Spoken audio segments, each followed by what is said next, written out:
So I must ask, have you ever walked into a crystal shop and found yourself unable to stop looking at one particular crystal? Maybe you picked it up without really knowing why, or perhaps you're wondering why the crystals actually do anything at all. Well, today we're going to dive into why that might just happen to you.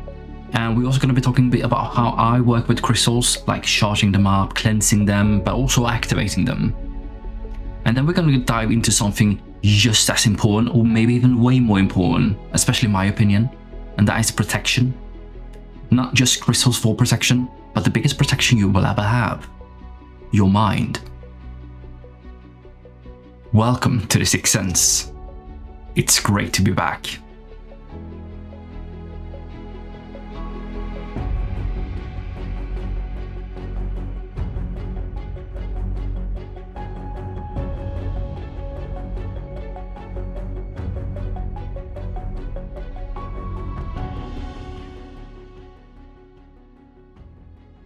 So before we even start today, I just want to say that I'm very grateful that you guys are here, tuning in, listening, still following, or even if you are a new follower today, I want to say welcome to the Sixth Sense. My name is David Kapati. I'm a healer and a psychic medium from Sweden. I started doing this podcast earlier this year, but I had to take a break from it because I didn't have the energy or the time, and there were so many things happening simultaneously for me that I just had to take a short break from this. But now it's starting to open up a bit more for me to be able to do the episodes again. So I am so excited to start doing this again, and I hope you guys are too. Let's start talking a bit about crystals. So what I've noticed time and time again when I go to crystal shops with my friends that don't really believe maybe in crystals, energy, frequencies and stuff like this yet. It's like each and every time we go into it, I try to tune first to see what they need when it comes to the frequencies. So I start seeing like colors, I start seeing what kind of areas to start working at. And then we go into the shop and they're drawn to the colors. It's so cool to be able to see that they're drawn to the particular colors. They can't really understand why stuff like this is happening. And then they take a break from the crystal, they go around in the shop and have a look at other things, and then they end up yet again back to the crystal they were so drawn to. They pick them up, and that is when they are starting to attune to the crystal as well, because that is happening when, without you even realizing it, as soon as you hold the crystal, you attune to the energy within it and the frequency, and you start pulling that in. Because that's the thing, like there's so many flows of energy around us, but when you have a crystal in your hand, you attune to that flow so you can be within that frequency and start building a relationship with it. Because that's how it works. Like we start using these crystals as a tool, but the effect from it will be slight. It will be small at the beginning first, because we're also building a relationship with that frequency. It won't be something grand just because you hold on to it. Well, maybe it will. It depends on how sensitive to energy you are. But it's like this is a tool you start building a relationship with. It's like the same thing. You won't be a master with a hammer as soon as you start using it, or a saw or anything like that. The same thing as well is with crystals. They're a tool, and they're a tool for you to start tuning to these frequencies around us. And it's also important that they have, it's like a battery, just like you, they have an energy source within them, but it's also limited. We need to look after the crystals too, and a tool, we need to charge them up. We need to cleanse them, because the thing is this, you will probably see this from a lot of people that are spiritual. They have a lot of crystals usually on them if they are aligned with crystals. And the more you operate with a crystal and stop pulling the energy from them, you will deplete them. And if there are, for example, crystals for protection and stuff like this, a perfect example is a black tourmaline, right? There is usually what I call a hoover or a vacuum for negative energy. It will just absorb it. But if you don't cleanse it, that energy will be stored within that crystal and start working against you. So you will start attuning to the negative energies within the crystal. This is when we need to look after it, cleanse it. So it depends on what kind of crystals you use and what you're drawn to, because everyone's different. This is where research and stuff like this is so important with the crystals you're going to be using as well. So I just want to say Google is your friend when it comes to stuff like this, but also like the spiritual people too. But please do your own research with the things you are so drawn to. And it's like as well, when it comes to cleansing a crystal, there's so many different methods out there for us to be able to do it. One that I usually use is my own energy to be able to do stuff like that. I can channel it and cleanse stuff and charge it up. But you can smudge as well. Smudging is a very good tool for cleansing stuff, like burning Palo Santo or incenses or something similar to that. I'm quite cautious using white sage because I feel like that's something a lot of people are going to do in the beginning when they don't really know the rules, is what I want to say when it comes to white sage. Because I see a lot of people use it in the wrong sense and wrong way, but we're not going to be talking too much about that today. I just want to recommend Palo Santo instead because it's just as good or even better for what you're actually looking for. But then we can use water.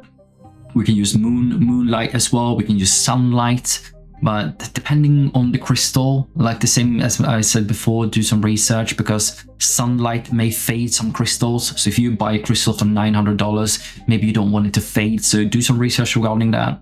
Some crystals also can't handle water. They can become toxic and stuff like this too. So just for your own safety and for also your care for your own crystals and stuff like that to do the research before you do anything. And you can also use salt as well, salt water as well to cleanse stuff. There's so many different ways, but I usually use my own energy. I usually use smudge. You can also use other crystals. One is very good for that. Is selenite is a great crystal for cleansing and charging. May take a little bit longer, is what I've noticed, than using my own energy for it. But it depends on how good you are with energy work and energy channeling and stuff like that. So, okay, now the question is, why are you drawn to a particular crystal and why are you drawn to that particular frequency? It's like this, because the thing is, so many people have so much within their invisible backpack. You guys have heard it before, it exists, it's real. The thing is, you have many portals and nodes within you, but the main ones are the 7.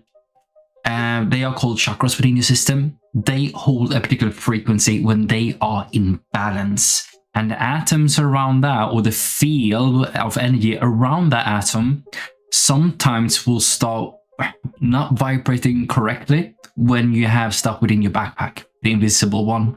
When you have gone through stuff that you haven't healed yet, there will be a certain block within your system for your portals not to be able to reach out to the fields where they are supposed to with the right frequency or vibration, so to say.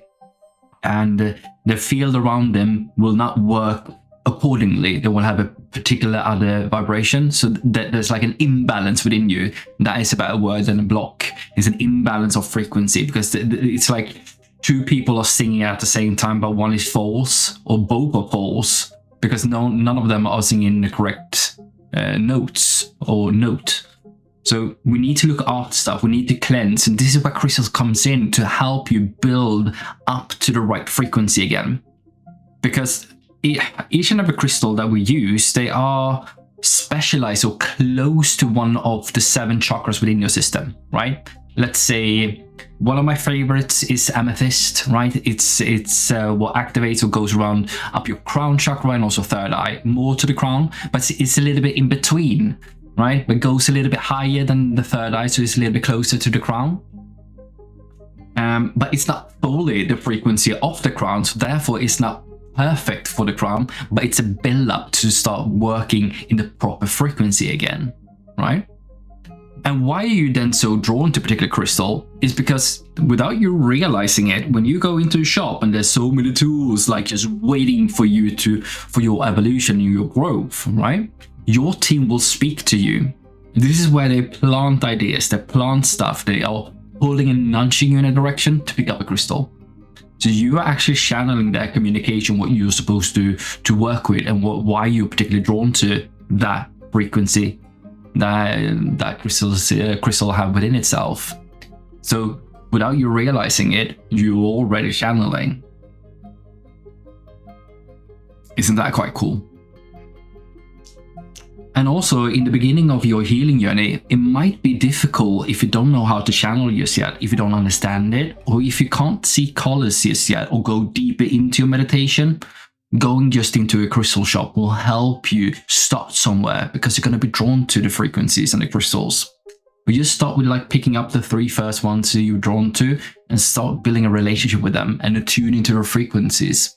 Because I promise you this, the next time you're going to go to that shop, you're going to be drawn to new crystals, new frequencies that your energy is craving.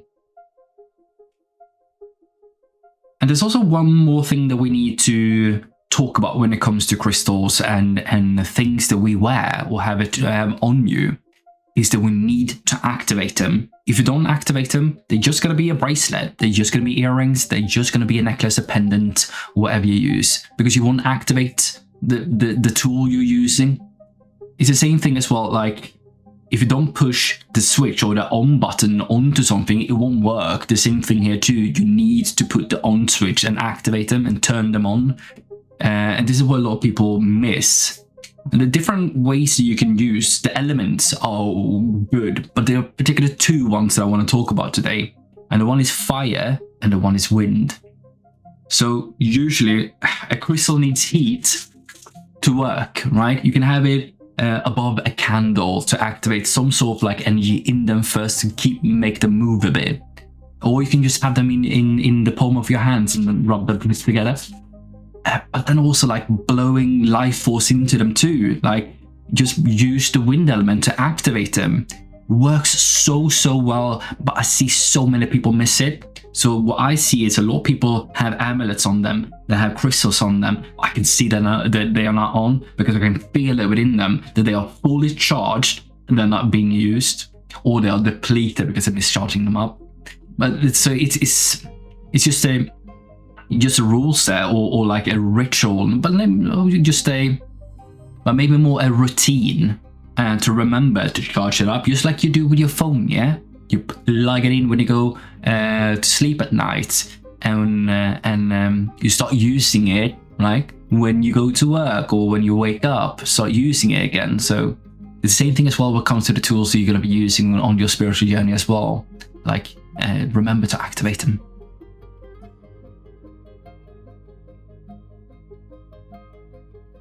Okay, so let's talk about the next topic, protection, and why it's so important to learn from the tools of protection and not just rely on them. So my opinion about protection is this: when you start your healing journey and when you get stuff out from your system and you start going way higher in dimension, this is when you need to learn from protection and not just rely on it. And that is where a lot of people get stuck. Some content creators also say this out there: you don't need protection, because itself is just building fear around about the things that are out there. But the thing is, what I know and what I've learned from this is protection is good for you to learn from it, so you don't need to rely on stuff to be able to become powerful within you, right? To start reprogramming your mind to become strong enough that you don't need anything else. But it depends on what you do. It depends on what you're using the protection for, because it's so you can use it for magic, you can use it for anything, but it depends on what you're aligned with. But what I've noticed is this: to be able to have the proper experience when you go up in dimensions, because when you start to bump into deities, entities, godly energies out there, maybe it's good for you to have protection first, so you know that there's nothing to be fearful of first.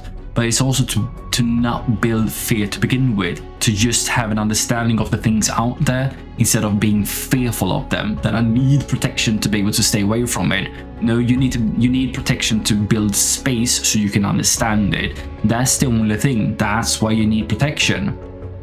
Some people also use protection when it comes to crystals and stuff like this, because they're highly sensitive, so they're dampening what they feel to be able to work properly. And it depends on who you are and how you're operating with energy. It's different for all of us. So when it comes to you might be different compared to how I operate with energy, and how, let's say, Felicia is operating, or how Sam is operating with energy. You are way different because you are unique, right? So how you operate and how you use it, we don't compare, and this is something we're gonna have to learn from it. but from my experience is to learn from the tools you're using and not rely on it, because relying on something makes you weak. Because as soon as you not using that anymore, let's say you lose one of your amulets, right? Now all of a sudden you're not as powerful because you don't have that protection anymore, because you didn't learn from it. The same thing comes when it comes to crystals, when it comes to your healing journey, to learn from the frequencies. The same thing you can do when it comes to amulets and talismans, whatever you use for protection, is to stop reprogramming your mind to become powerful, so you know how to operate using that without having that on you anymore. It's like I have a universal hexagram on me for magic reasons and for banishing energies. So I'm using that amulet through my energy field because I know how to operate with that. So I don't need to have it on me anymore. It's imprinted within my energy field, on my energy body. So I don't have to have it on me anymore. I already know how to operate and use it as a proper tool with just energy by itself. This is the power of protection. So in my opinion here is the biggest protection you can ever have is always your mind, but it's using your awareness, it's using your boundaries, and it's also about being emotionally stable, also about self-respect and intentions. That's way more important than any tool you can use out there. If you have those within you and always operating from that, you're good. But there are different techniques you can use using this, and this is visualization, it's about grounding, it's about breathing. You can use soul if you want to as well. There's also smoke cleansings as well you can use for protection as well. And there's also sounds and prayers you can use, or even meditations. You can have a conversation with your guide and calling them in, as well as archangels too, or whatever you are using, whatever you are aligned with. Like me, I'm operating with angels, archangels, but also dragons and Valkyries and stuff like this is usually what I operate with. But it's also nature. It's Mother Earth is one of the better tools you can use, because there's a reason we are here, is to start learning and building that relationship with her. She's a great tool. But it's also about daily routines. Try them out so you can compare them, see what works best for you, or also what kind of tools you already have within the spiritual world. So I want to talk a little bit quickly about the differences between talisman and amulets.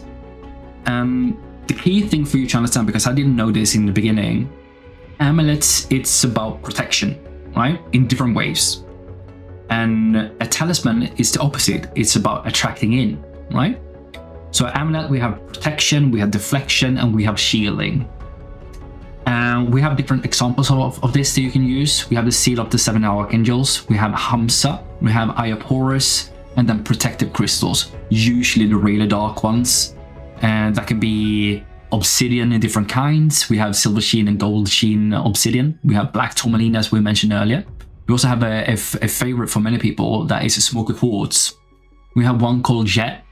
One of my favorites to use is Numite, but it's not beginner friendly, because to be able to access the properties within a Numite, you have to go way deeper into shadow work. And it will help you with that, but it can be a bit overwhelming to begin with. But then you also have another crystal called Shungite.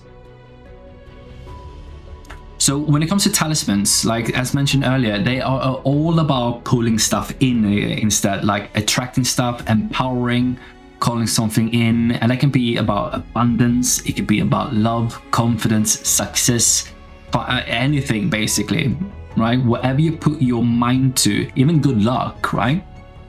It's about using the things as well that has been around you in your environment, like what people did back in the days.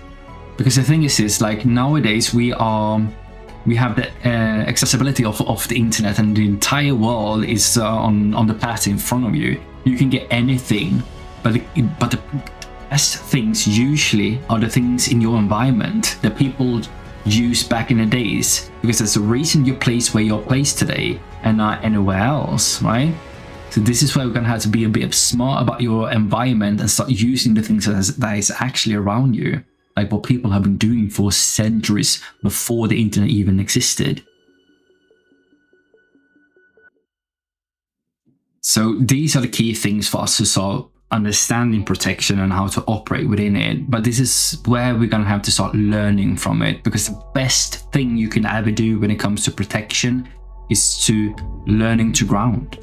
And that may sound silly for a lot of people, but learning how to ground and build a connection with Mother Earth, that will help you a lot regarding your journey for protection, for evolution, and everything regarding you. Because the thing is the more you slow down your mind and become powerful within that, nothing can access your mind and shift your mindset if you're grounded and have the awareness of what is going on.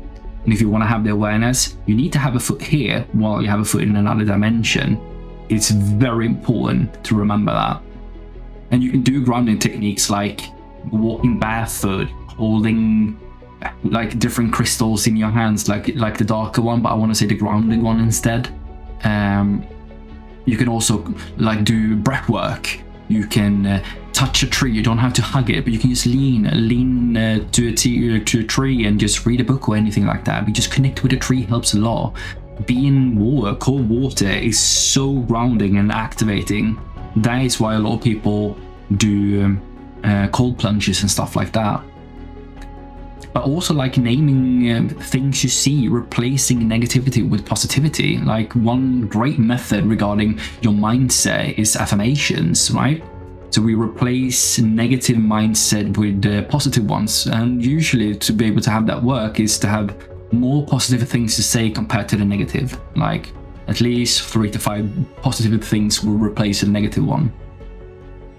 But just sitting and grounding is just be around nature helps you a lot. So that is usually what I call like the real protection, because I have so many people say this like and ask me like, what is the most powerful protection? Is it like crystals wise? Is it black tourmaline or obsidian? Is it an amulet? Is it a prayer? My answer is always going to be the same. It's your mind, because everything else supports your mind. If your mind is ruled by fear, no crystal will ever feel powerful enough.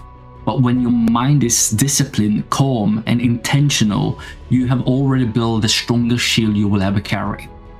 Remember that. Because the thing is, if you're operating with fear, you're just going to attract more fear. So it doesn't matter what you do, like, because you're already within that frequency.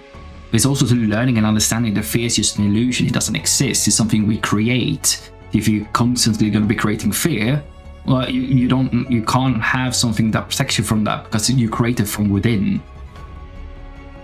So master the mind, and every crystal becomes a companion rather than a clutch. Master the mind, and protection stop being something you wear and starts becoming something you are. Right? That's how we need to see it. So I want to ask you this: what is one object that makes you feel safe? Maybe it is a crystal, a necklace, a ring, a prayer, or maybe it's nothing physical at all.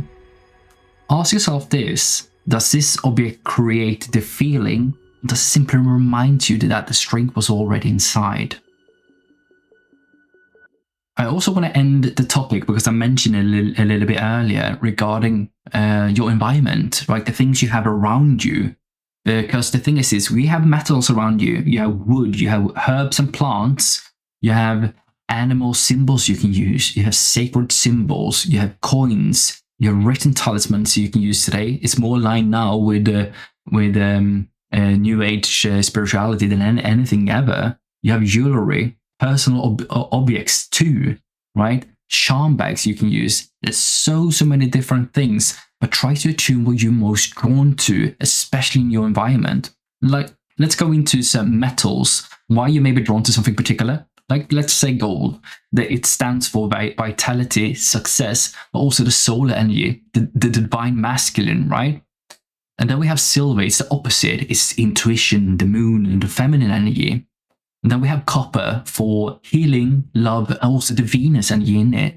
Iron is strength, protection, and courage. But then we also have bronze, and that's endurance and resilience. There's so many things around us when it comes to wood, herbs, and plants that is lost because of the things we replaced it with. It's like lost knowledge. but we can attune to it and see what exists around you. You can start using it daily to start giving certain results that's actually free for you to receive today. So have your awareness, look around and see what exists, like the people did back in the days. So whether you're working with crystals, wear an amulet or carry a talisman, or simply spend 5 minutes grounding yourself in nature, remember this: these tools aren't here to give you power. They're here to remind you that you already have the power. A crystal can help you focus, and an amulet can remind you to feel safe. And a talisman can keep your intentions close, but none of them can replace your own mind. The strongest protection you will ever build is a calm mind. The strongest manifestations begins with a clear intention. And the strongest spiritual practice is learning to trust yourself. So if there's one thing I hope you to take away from today's episode, it's this: master the mind and everything else becomes an extension of it. I want to say thank you so much for spending this time with me today. And also, if you enjoyed today's conversation, I would love to hear your thoughts. Like, what is your favorite crystal? Do you carry an amulet or a talisman? And what does protection mean to you? I also want to ask as well, if you know someone out there that is interested in stuff like this, please share the podcast as well with them and spread it as well. If they maybe seek information or knowledge or anything like that. If you have any questions regarding anything, just leave a comment in the comment section. I'll be happy to reply to you. But until next time, please stay curious, stay grounded, and as always, keep exploring what lies beyond the ordinary. This has been The Sixth Sense, and I'll see you in the next episode.